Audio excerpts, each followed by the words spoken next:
Fellow Wasteland Wanderers and Vault Dwellers, are you tired of scavenging the ruins for just a scrap of something shinier? Well, shine no longer in the dark, because Vault-Tec is here to brighten your day with innovations that glow brighter than a Nuka-Cola Quantum. With Vault-Tec's latest state-of-the-art technology, you can leave behind the worries of the wasteland. Yes, that's right. Whether it's a super-duper mart run gone wrong or a death claw at your door, Vault-Tec has got your back with products tested in the toughest environments imaginable, and some unimaginable. But wait, there's more. If you sign up for our exclusive Vault-Tec Club today, using the code KNOW-IT-ALL-NATION, you'll receive a special survival package with an added bonus mystery item. Could it be a mini nuke? A rear bobblehead? Only one way to find out.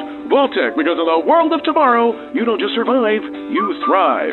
Tune in, gear up, and remember your future is what you make it. So make it a Vault-Tec future. And don't forget to smash that like button, subscribe to our channel for more Vault-tastic updates, and ring that bell like it's morning alarm in Vault 76. Stay safe, stay prepared, and stay tuned for more incredible Vault-Tec innovations. Fallout is a post-apocalyptic drama television series created by Graham Wagner and Geneva Robertson Dworet, based on the video game franchise of the same name created by Tim Kaine. The series stars Ella Purnell, Aaron Moten, Kyle MacLachlan, and Walton Goggins. What's up, my know-it-alls? Welcome, of course, to a brand new episode of Mr. Know-It-All Reviews, where we're going to talk about the entire series of Fallout. So sit back, grab your Nuka-Cola, because we're about to get down and dirty with it, starting with the very first episode, titled The End. In 2077, actor Cooper Howard and his daughter Janie are caught in the middle of a nuclear attack against Los Angeles. 219 years later, Vault 33 dweller Lucy McLean volunteers for an arranged marriage with a dweller from Vault 32. After the wedding, the Vault 32 visitors are revealed to be raiders led by Lee Moldaver. You look like your mother. Where are you taking him? To the real world. You should see it sometime.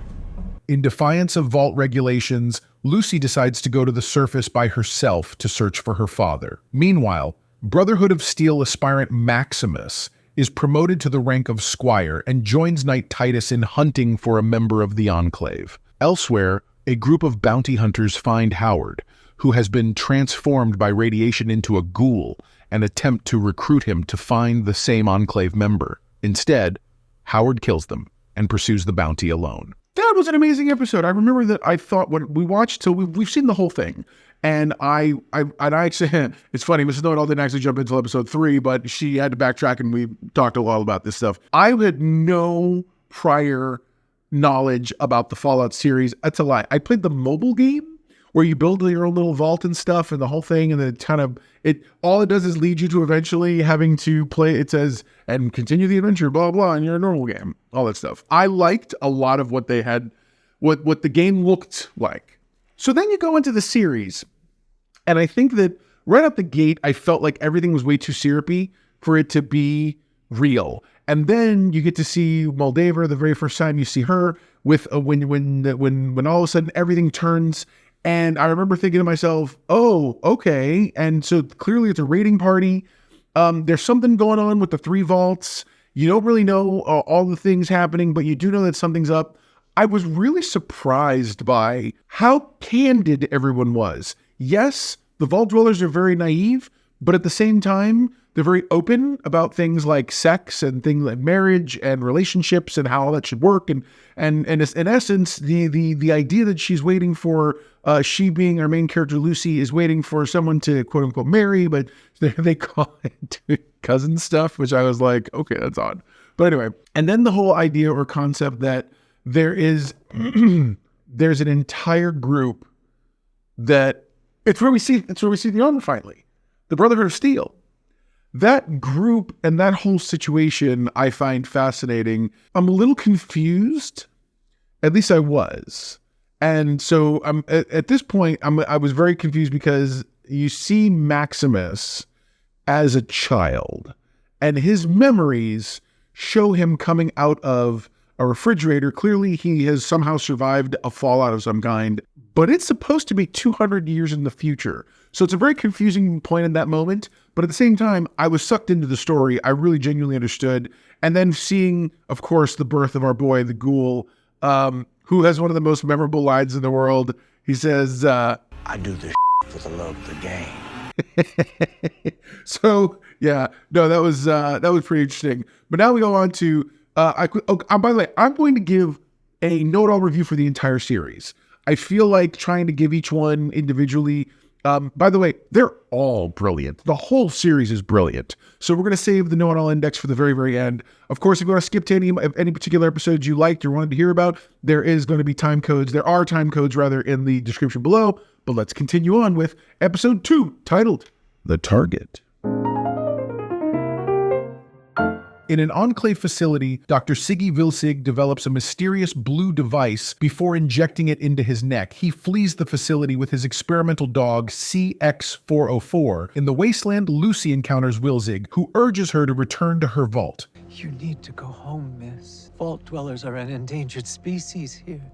You come from a world of rules, of laws. This place is indifferent to all of that. Maximus and Titus begin their search and are attacked by a mutant bear. Titus is wounded, but his mistreatment of Maximus prompts the squire to let him bleed out before taking the knight's power armor for himself. Lucy reunites with Wilzig in Philly, where he attempts to arrange safe passage to Moldaver. Seeking the bounty, Howard attacks them, but is distracted by Maximus, allowing Lucy to escape with Wilzig. A wounded CX-404 is left behind, but Howard heals the dog and uses him to track Wilzig. Mortally wounded, Wilzig ingests cyanide as he believes he will slow Lucy down, instructing her to deliver his head to Moldaver in exchange for her father. So, this was a very interesting episode. Obviously, on the heels of last episode, we saw the Knights and a lot of other folks are all looking for this dude. He's an interesting character, and he looks like he's from corporate America. Like, he just looks like a normal dude, suit, tie, the whole 9 yards. He steals something, obviously, and he goes and he leaves. His character is very interesting, especially when you see the whole bring up of his dog and how the whole thing, but at the same time, they're clearly living in their own bubble. The scientists and whoever else up here, I'm assuming is up here. And then so when he takes off, I'm like, oh, well, now we clearly know who everybody's searching for. But what's that in his neck? Like, legitimately, what is it that they put there? Everything leads our characters to the city of Philly, which I thought was adorable because Philly instead of Philadelphia. It's been 200 years. The name Philadelphia has been shortened and lost to time to just be Philly, Philly. And so I found that very interesting. I'm still trying to understand how bottle caps are a thing. And maybe that's something from the game. You have to remember, I know nothing about the games. Other than the mobile game, I know absolutely nothing.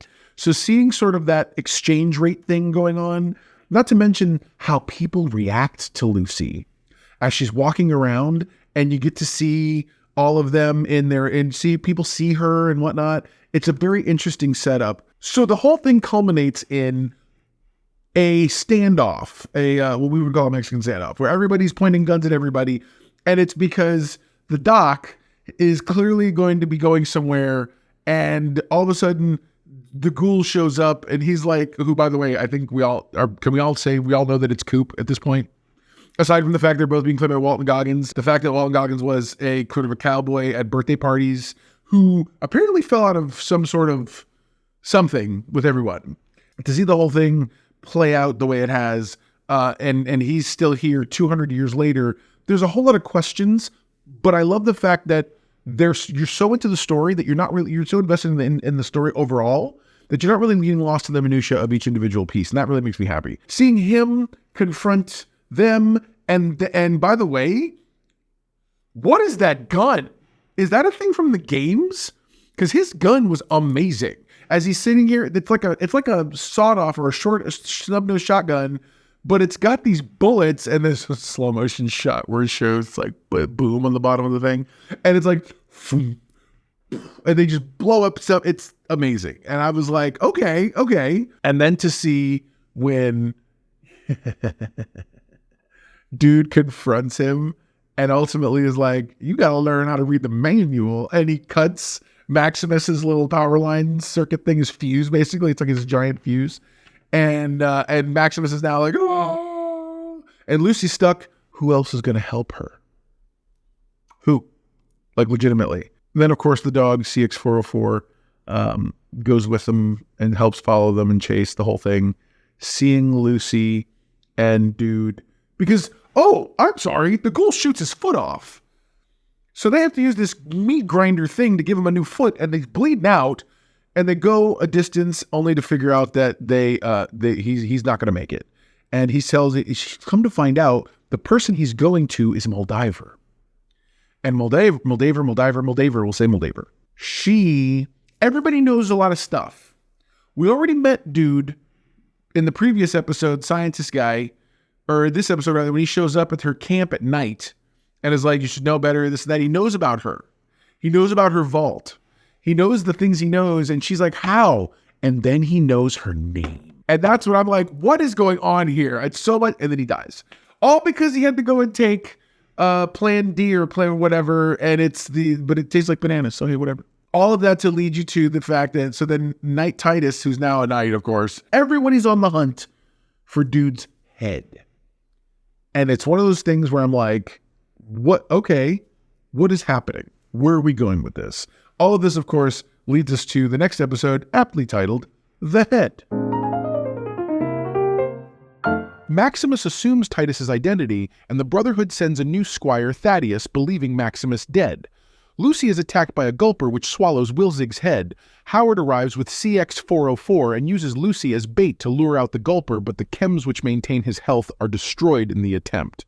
Leaving CX-404 behind, Howard departs with Lucy as his prisoner. Maximus and Thaddeus track the head to the same location and defeat the gulper, recovering the head and taking custody of CX-404. Back in Vault 33, Norm asks the council to execute several captured raiders for murder.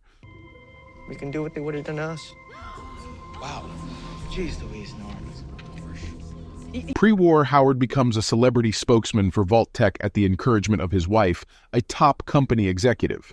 This episode starts to give us more of the minutia. For one, I wouldn't call this a filler episode. It's definitely a bridge episode, but it's only a bridge episode in that it bridges us from A to B because everyone's on the move and everyone's got things. Starts up with Lucy having dude's head, and ultimately it gets taken by, what they call a gulper, which is just a really screwed up mutant fishy thing with human fingers for teeth. It's disgusting.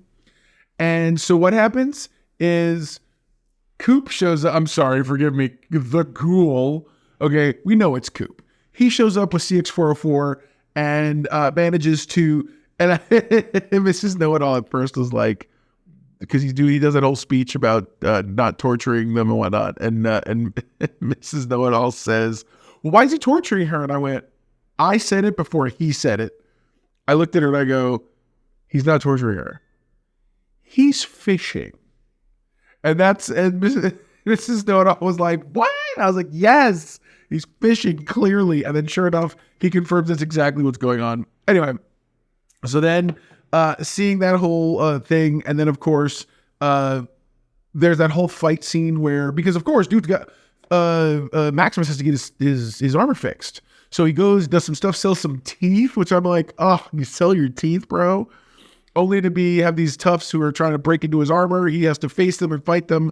That's when, earlier he got a call and they were trying to find Knight Titus. He assumed Knight Titus's persona, mentioned that his squire was killed, and then ultimately they sent him a new squire. It's Thaddeus, the bully, the guy who was busting his chops. We then get a flashback. And in this flashback, you find out that Howard Cooper he becomes celebrity spokesperson for Vault-Tec. Vault-Tec apparently back in the day was a big company that was buying up a lot of stuff. And so it's so funny they matched the colors. I knew immediately. I said to Mrs. Know-It-All, I was like, oh, that outfit? It's going to be one of the Vault outfits. Oh yeah, all day. Especially with the blue and the yellow that he was wearing as a cowboy was way too conspicuous. And so it's very interesting. And then you find out his wife is a top company executive, which it doesn't matter till later, but that's definitely a thing. So now we're stuck with finding out dude has Lucy. He's got he's on the road and he's like, well, if I can't get what I need, I'm going to take you with me. And they go. That all leads us to finding out the next episode titled The Ghouls. In Vault 33, Norm becomes suspicious after an exchange with a captive raider. he and Chet sneak over to explore Vault 32, discovering that its residents died 2 years before as a consequence of infighting and that someone used his Mother Rose's Pip-Boy to let the raiders in. Howard sells Lucy to a gang of organ harvesters in exchange for chems before collapsing. About to be cut open, Lucy fights back and frees the captive ghouls held by the harvesters. The few feral ghouls attack them, forcing Lucy to kill to survive. She gives Howard some chems to survive before going her own way. The dude was trying to sell her for more of the chemical because, like an idiot, she broke his stuff last episode, or at least in all this the fight with the gulper. She ended up having to he broke his chems that keep him immortal, effectively immortal. And so throughout that entire situation, she releases them only to finally, because her and him had an argument about the golden rule and do unto others, and he was trying to teach her something. He was trying to teach her about what it takes to survive and be this and that, and don't be naive. He told her doesn't care. She manages to have to defend herself, and she kills to defend herself, only to then she walks out and she leaves a big old handful of chems and says, golden rule. Take that, and she's like, oh, she's so mad, but she's like, yeah, I could leave you to die, but I'm not. I'm not gonna let you become one of them. And she goes off. I knew right then. I said, he's gonna owe her, something's gonna happen, and they're gonna end up working together. I'm not gonna get ahead of myself. So, yeah, man, it's crazy. And then, so what does he do? He, I love this next one. The next episode we'll get into, it's titled The Past. Maximus confesses his true identity to Thaddeus. Disgusted, Thaddeus disables his power armor and leaves with Wilsig's head and CX-404. Lucy finds Maximus, and they agree to work together to retrieve the head. The two stumble upon the ruins of Shady Sands, a once thriving post-war city and Maximus's former home, in their pursuit. Maximus is injured by a fiend, and while searching for medical supplies in an abandoned Vault-Tec building, the two accidentally fall into Vault 4. What is this place? You're in the best place in the world. We're in a vault. Back in Vault 33, Council President Betty Johnson is elected as overseer. To Norm's shock, she orders that Vault 32 be repopulated once cleaned of the deceased dwellers. This is when they stumble on the remains of Shady Sands. Shady Sands is a city, and this is where you find out the difference. You find out Maximus, when he was a child, the bombs had dropped. She begins to start putting things together, and they end up having to they find what looks like a medical facility. Well, the medical facility where the medical supplies are actually drops them into Vault 4. And so it's an interesting bit of adventure that's about to happen, and they meet. Meanwhile, back at her Vault 33, there's an election. Betty Johnson gets elected. Now, at this point, Norm has found out there seems to be a very strange thing happening. Conspiracy theories abound. It just so happens that over the last 100 or more years, every leader they've had was from Vault 31. Why is that? And he starts asking those questions. As a result, when Betty is elected president, whatever, she's to the council, head of the council, whatever. Norm is kind of shocked, especially because she makes the order that they're gonna retake Vault 32. And they're gonna split the community. Some people are gonna go there. They're gonna rebuild it back up again. And when they go there, it is all clean. Who cleaned it? Did she clean it all by herself? Who knows? But it's all cleaned up. And he's like, all he can do is notice and go, oh yeah, it's nice. And while she's in there, he runs back and does some checking. Oh yeah, it's raw. It's about to happen. And we're going to find out more in the next episode titled The Trap. Lucy and Maximus are greeted by Bertie, a Shady Sands survivor, and Bob, the Vault 4 overseer. They explain that Vault 4 takes in outsiders, including refugees from Shady Sands. While Maximus slowly acclimates to the vault, Lucy is horrified over the refugees' eccentric rituals and worshipping the Flame Mother, who turns out to be Moldaver. Convinced that Vault 4 is hiding something, she ventures to the forbidden level 12 and uncovers human experiments before getting caught. Pre-war, Howard becomes conflicted over the secrecy of Barb's association with Vault-Tec. He is invited to a secret meeting to talk about the conspiracy behind Vault-Tec, which is hosted by a younger Moldaver. This episode begins mostly in Vault 4, where you get to actually see, we get to meet, I love the actor who plays Bob, the Vault 4 overseer. He's a mono cyclops, he's got one eye.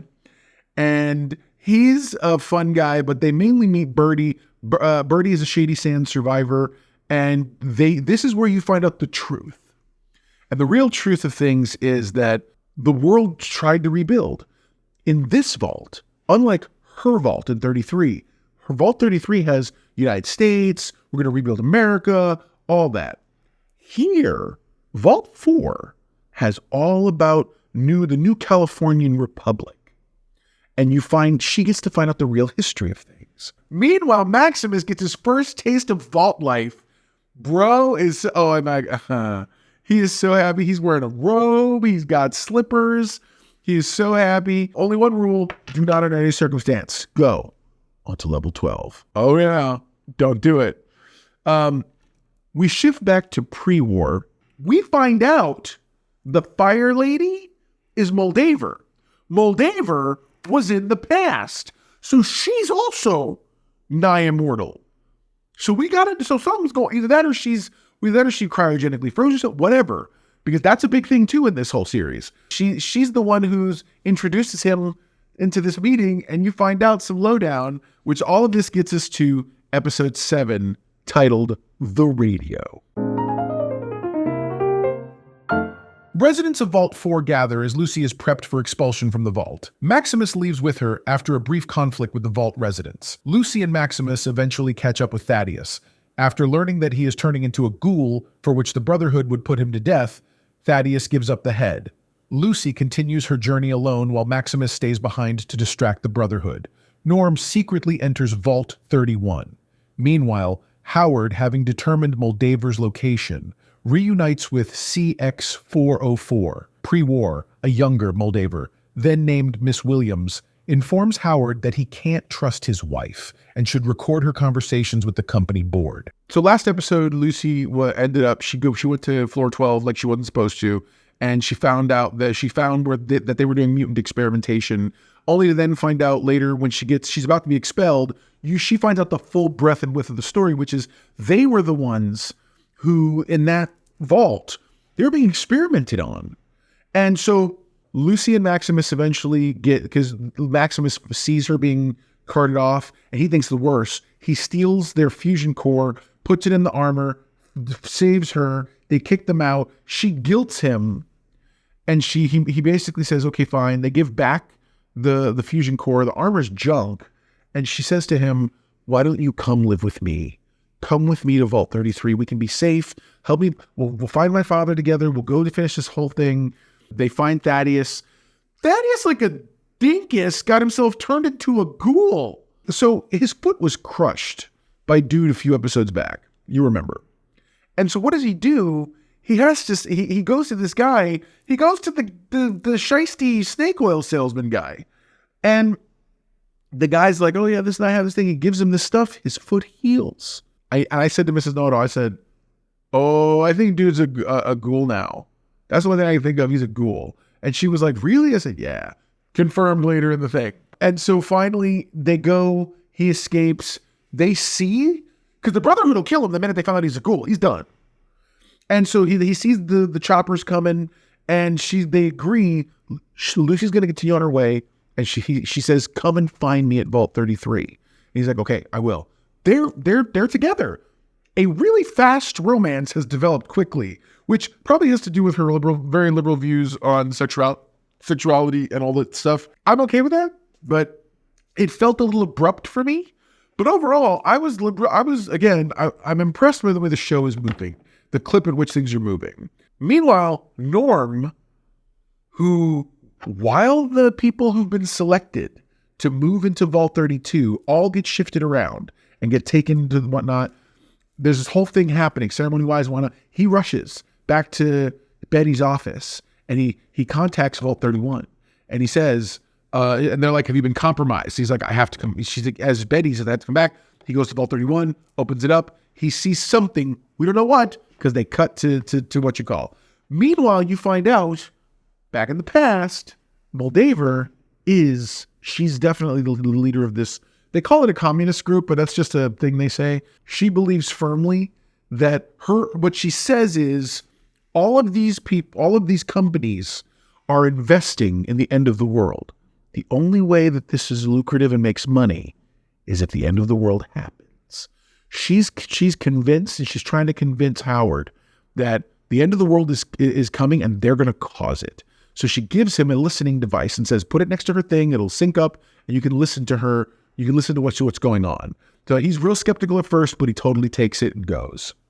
That leads us to the end of the season finale, titled The Beginning. Pre-war, Howard eavesdrops on Barb and learning Vault-Tec plans to start a nuclear war to rebuild the world in their image. How can you guarantee results? By dropping the bomb ourselves. Maximus is forgiven by the Brotherhood, joining the upcoming battle against Moldaver's forces. Norm discovers Vault 31 contains the cryogenically stored executives of Vault-Tec, but is trapped there. Lucy turns the head over to Moldaver, who retrieves the cold fusion device. She reveals that Rose left the vault with an infant Lucy and Norm, but Hank took the kids back, causing the destruction of Shady Sands to ensure Vault-Tec's plans, while Rose became a ghoul. Lucy convinces her father to help Moldaver access the unlimited power source, but the Brotherhood begins their attack. Maximus makes his way to Lucy and frees her father. Hank steals a power armor, but Howard forces him to flee. Howard and Lucy follow him. Hank arrives at New Vegas, while Maximus is celebrated as the slayer of Moldaver. This whole thing is it's unbelievably intertwined and dirty, I can't even. All that Howard's looking for is his family. He knows they're somewhere in one of these vaults. So we have tons of story left to go. At the very end of this thing, the button is that her Lucy's dad, Hank, stands on a hill overlooking New Vegas. Come on, man. There you go. Now you know. And if knowing's half the battle, you're halfway, but you know it all yourself. What's it all index for the entire series? Man, I tell you what, this thing did wonderful. It illustrated things. It told me about stuff. It laid everything out very clearly and plainly. I know what's going on based on what's happened in the series. I'm excited to see the kind of the end result, the long end goal of this whole thing, a long-term goal of the whole series. But yeah, I was pleasantly surprised by it. I enjoyed the heck out of it. I know you will too. Mrs. Know-It-All and I both talked about it. I'm going with a 9.5 out of 10. Comment below. Let me know what you thought of the series. Did you enjoy it? I know that I did. I've really been enjoying the things that Prime Videos are putting out. I'm sure you have too. Do me a favor. Comment below. Like the video. Let me know what you thought of this episode. Let me know what you thought of the series. I'd love to have that conversation. The other thing is, if you want to keep up on other things that are happening in Prime Video, this right here is our playlist to all of the Invincible episodes, and this is our playlist for the Wheel of Time series. So if you like either one of these series that have been on at Amazon, especially if you're enjoying this show, that's the way to go. Until next time, never forget, everyone loves a know-it-all.